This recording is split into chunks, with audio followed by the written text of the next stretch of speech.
Eh bien salut à toutes et à tous, c'est Moketo pour parler de tout, mais surtout de rien. Très heureux de vous retrouver aujourd'hui pour une vidéo actualité. On va revenir ensemble sur les différentes news qui m'ont marqué ces dernières semaines autour de l'animation. Et donc on ne perd pas plus de temps, on va commencer tout de suite avec une annonce qui a eu lieu à l'occasion de l'Anime Expo qui a partagé tout un lot de news concernant différentes licences d'anime. Et il y a eu plusieurs annonces par rapport à Bleach, notamment celle-ci, celle d'un nouveau jeu vidéo qui serait en développement et développé par Temsoft Corporation, donc ceux qui sont derrière les jeux de Captain Tsubasa. Alors je pourrais pas vous en parler parce que j'ai pas fait ces jeux là, mais en tout cas ce serait un jeu qui sortira sur Xbox Series X, Xbox S, PC, PS4 et PlayStation 5.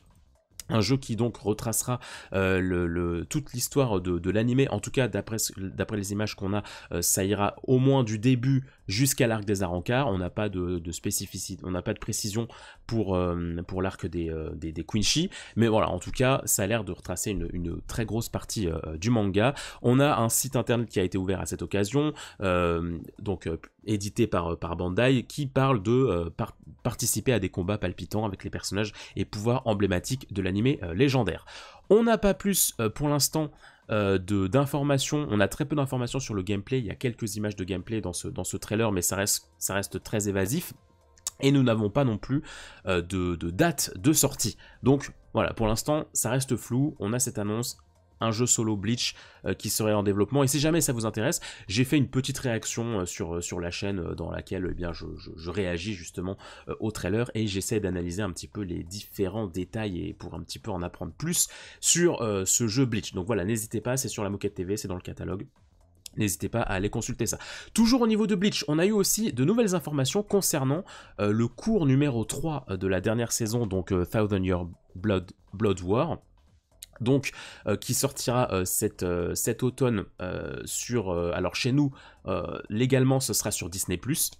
Super, hein. Vraiment super. Mais donc voilà, on a eu droit à deux nouvelles images très épiques de cette prochaine partie. On a eu des informations sur les interprètes des génériques, donc de l'opening et de l'ending. On a des extraits dans ce trailer. Et on a eu aussi quelques informations concernant le studio derrière cet animé, et ainsi que Tite Kubo, l'auteur, qui nous ont partagé en une nouvelle fois la précision que les combats qui auront lieu dans cette partie-là bénéficieront de détails supplémentaires par rapport au manga, parce que c'est vrai que le manga allait assez vite sur pas mal de combats de cette guerre. Le manga vraiment skippé, allait très très vite sur beaucoup de combats, et donc on a eu la précision que au moins l'anime corrigera un petit peu ça et apportera plus de précision sur les combats à venir entre les Shinigami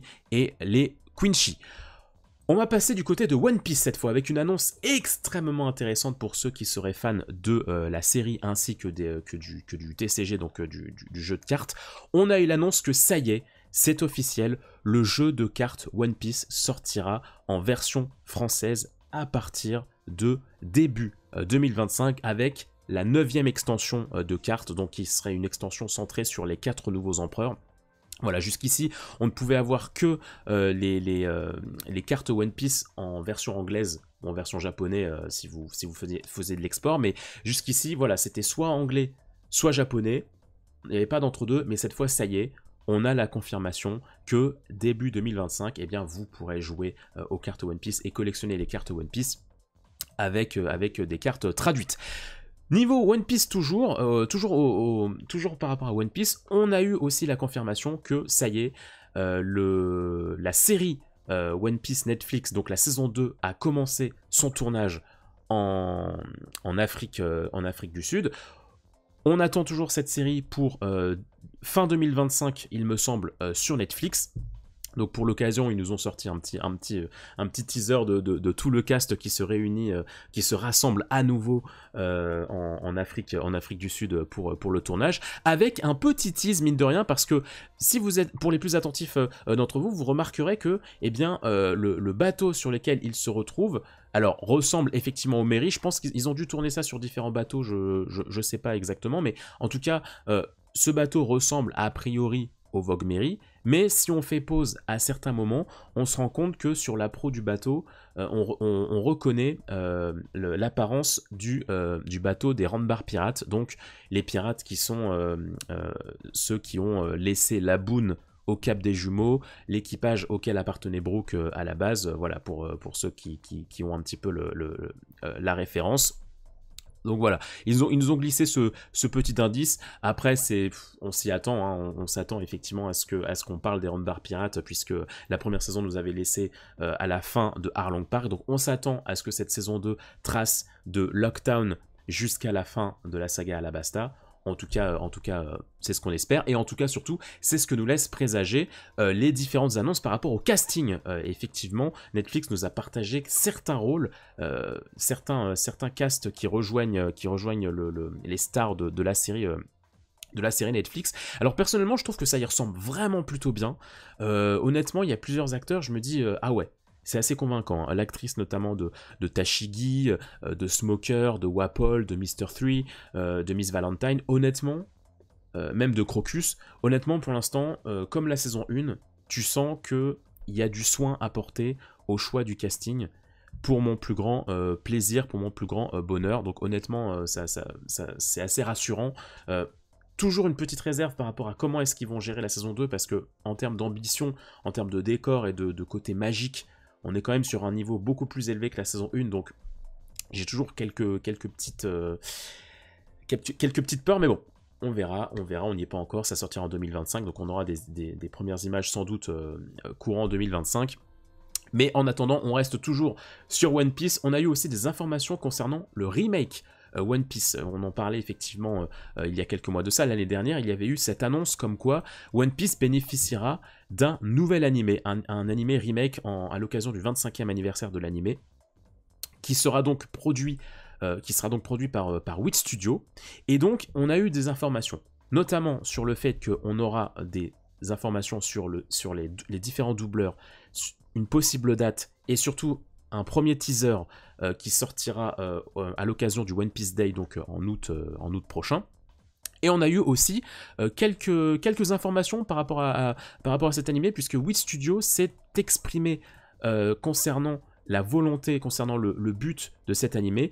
Ils ont partagé le fait que, notamment, ils avaient l'ambition de créer cet animé The One Piece pour toucher un plus large public, parce que effectivement beaucoup hésitent à regarder la série actuellement en raison de son format 4/3 et surtout de son nombre élevé d'épisodes. Et donc la principale motivation derrière cet animé, c'est d'effectivement pouvoir aborder et contourner tous ces problèmes avec ce remake, en proposant notamment moins d'épisodes avec un format plus d'actualité. Donc c'est un petit peu tout ça qui motive Wit Studio à créer ce nouvel animé ce remake de One Piece. Ce qui, pour moi, est totalement louable, est totalement légitime et ultra cohérent et pertinent, parce qu'effectivement, beaucoup de gens, c'est complètement compréhensible, hein, que beaucoup de gens, ne veuillent pas se mettre à la série, parce qu'on est à plus de 1100 épisodes maintenant, il y a des épisodes qui traînent en longueur, ça a pu vieillir sur le début, donc c'est complètement logique qu'il y ait pas mal de personnes qui ne veulent pas s'y mettre.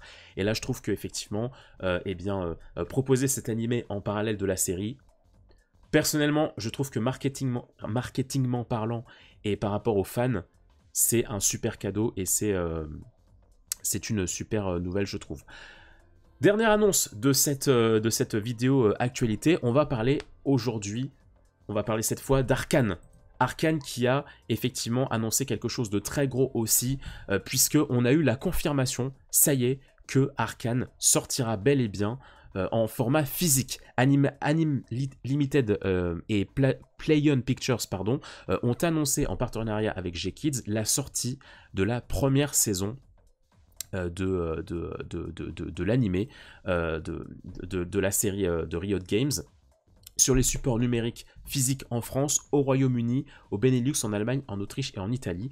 On n'a pas encore de date précise, on sait que ça sortira en 2024, mais on n'a pas encore de précision sur le contenu des différentes éditions, mais en tout cas, ils ont dit qu'ils nous tiendraient au courant dans les prochains mois pour notamment connaître les différentes disponibilités et surtout les différents contenus de ces formats physiques, notamment avec le contenu des éditions classiques et des éditions pardon, collector. Si jamais ça vous intéresse d'ailleurs, eh bien alltheanime.fr a ouvert une session sur leur site internet où en fait vous pouvez tout simplement vous inscrire pour recevoir une newsletter pour être informé dès qu'ils auront des informations à partager sur la date de sortie ou sur les différents contenus des versions collector. Voilà, ils ont ouvert une session sur leur site. Si vous voulez vous tenir informé, vous avez juste à vous y inscrire, c'est gratuit et comme ça vous êtes informé en temps réel des prochaines informations. Voilà ce qui conclut cette vidéo news concernant les différentes actualités qui m'ont marqué ces dernières semaines. Donc n'hésitez pas à me dire si jamais ce format peut vous plaire. N'hésitez surtout pas à vous abonner pour soutenir mon travail et à mettre un petit pouce en l'air. Voilà, ça me ferait super plaisir. N'hésitez pas à me dire en commentaire quelle news vous a le plus intéressé dans cette vidéo. Et en attendant, je vous souhaite plein de bonnes choses. Prenez soin de vous et de vos proches. Et on se dit à très vite pour de prochaines vidéos sur la Moquette TV. Prenez soin de vous les gens. Il y a plein de vidéos qui vous attendent sur le catalogue, donc n'hésitez pas à aller visiter tout ça. On se dit à très vite. Bye bye.